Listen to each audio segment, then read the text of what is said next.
Hey guys, welcome to episode 3 of this series. Today we'll be looking at the Frigate class. Before we start this video, I want to discuss something quick as we are getting into bigger ships. It's the value of a cell. On ships like these, the value of each cell is enormous. These ships are big enough to run all types of modules, but small enough that each cell that you use is exponentially more important than cells on larger ships. A cell can be used for two things: offense or defense. Having too much of either one can completely ruin your ship without even being obvious. For example, running a repair bay on a smaller frigate might seem like a good idea, but that's taking up so many high-valued cells that the defense, which the repair bay provides, will be outweighed by the offense those cells could have provided. It's a tricky balancing act, but this is something that is super important to keep in mind, up until the carrier class where it becomes less necessary. Alrighty then, let's get this video started. The first ship you will be purchasing at level 9 is the Valkyrie.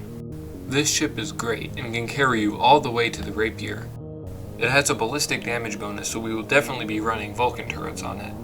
This thing is basically an extra wide Viper with some pretty good places to put weapons. As its hull is 3 cells wide, you'll have your weapons out in the open, so don't worry about putting armor here. This ship is in a unique position as putting frontal armor on it will nullify any laser users, as this ship turns so fast that they can't really get at your sides, and you only need a few shields to deflect missiles. Here's the build you should run with it. Now keep in mind my reactors are a bit upgraded, but they're not very expensive to upgrade, so you can keep up on those too. Now this build may look like it lacks defense, but remember, this ship turns super fast, and the sheer amount of firepower on it will nullify any threat. Alright, here it is in battle against another Valkyrie. So as you can see, the Vulcan turrets just instantly destroy shields, and the missiles they can just, loop around the side and finish the job off.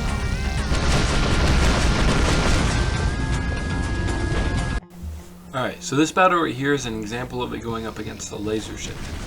So as you can see, the lasers just hit the armor, and the sheer amount of DPS this thing has just destroys it before the lasers can even do damage. So yeah, that's about it for this ship. It's your starter ship, it's pretty basic, but it can carry you pretty far. Our next ship is the Scythe. Okay, do not under any circumstances buy this ship, okay? It's slow, has no defense, its support is absolute trash. This is the worst frigate in the entire class. It unlocks literally one level after the Valkyrie and is way worse than it. So I'm going to go against what the series is about really quick and break down why this thing is terrible. First, it's too wide. 6 cells across is crazy. Also, remember the cell rule I mentioned before? Well, this ship forces you to armor the entire front of the ship and leaves almost no room for weapons. And to make matters worse, as a support ship that is so small, it has no real impact on the game, so that's just taking away more cells from the main ship. If you already own this ship, which I'm sorry if you do, you could try a Vulcan turret missile strategy on it, but it's so much of a stinker I'd even bother purchasing it on my alt account to show it in a battle. Oh boy, here we go. One of the best frigates in the entire class and my personal favorite. We have the Rapier. Man, where do I even start? This ship's design is just perfect. Its long hull shape allows for plenty of weapon stacking, and its reinforced bow acts as an excellent shield for its innards. I don't know, it's just really hard to put into words how great this ship is. So, let's start with some builds you can run on it. There are a few things you can do here. First is missile spam. The Vulcan turrets take down the shield and the missiles do the rest. Here is a video of this build taking on the ship an entire class above it, the cruiser. So as you can see, the Vulcan turrets obviously easily take down the shield in just a few seconds, and then after that, the missiles just dominate the ship. And since this thing can turn so fast, its frontal armor is always facing the enemy's guns, so it just absorbs all those blows. So yeah, this thing is such a good ship. Yeah, so this is just one style of build you can run, just the ballistic missile mix. You can change it up a bit, try different amounts of Vulcan turrets or missiles, but as long as you have that core offensive capability, you will do really well with this ship.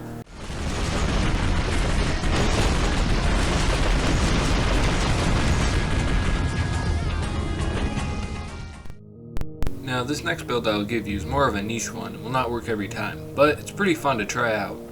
Yeah, it's just spamming lasers. It might seem stupid, but it's actually quite effective at getting the jump on your opponent. Not much time to break it down here, but basically, it warps, and if you're lucky, your opponent dies. Boom, dead. Exact same situation here. Warps and dies. Here's where this build falls short. If it can't kill the enemy at its first warp, it's basically as good as dead, as it's going to be immobile and just get destroyed by the enemy. That's all I can really think to say about this thing. I'd recommend keeping it in your hangar once you move on to cruisers, as it can still be competitive in the beginning of that class. Alright, we're on the home stretch here. Up next is the Arrow. This ship is kind of a nothing burger. It's decent, but not worth the credits, as the Rapier is just a better version of it. However, the build I have for it is super good, so if you own one, I'd recommend switching to it. Even though the ship has a laser damage bonus, the standard Vulcan turret missile combo will be your go-to. Yeah, it's your pretty basic stuff. I wouldn't recommend getting this ship as it's not very good for progression, but if people have already bought one, this is probably the best build you're going to want to go with. It'll probably carry you into the next class. But yeah, it's a pretty unnecessary ship.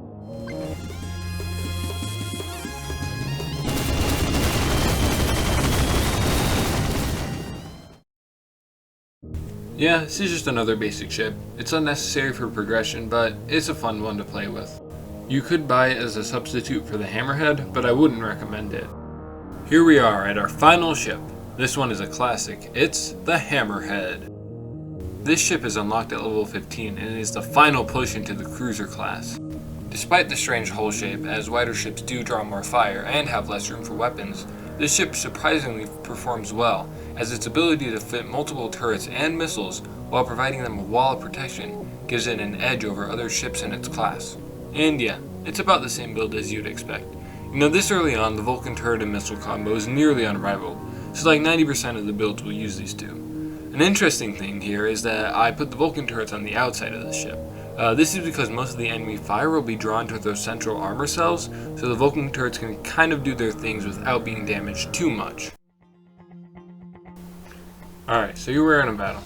There is one slight flaw to this ship, is that when it warps, as you'll see here in a second, it can't really turn very effectively, but the shield should be able to take those shots and survive.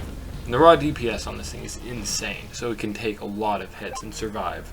And here it is against an Arrow. It'll be a pretty quick battle. This thing just tears through enemies like nothing. And the missiles on the ship allow it to warp pretty far away, giving you some good cushion space.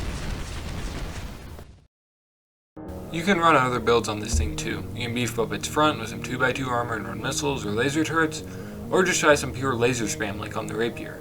You can't really go wrong with this ship, and it will comfortably take you into the cruiser class. Whew, that was some work. I hope this helps some of you out there. I know not many people will need help with ships this small, but my hope is to go over every ship in the game, and at the end do sort of a finale with a documentary of every single galactic carrier. Anyways, I hope you found this helpful. Peace.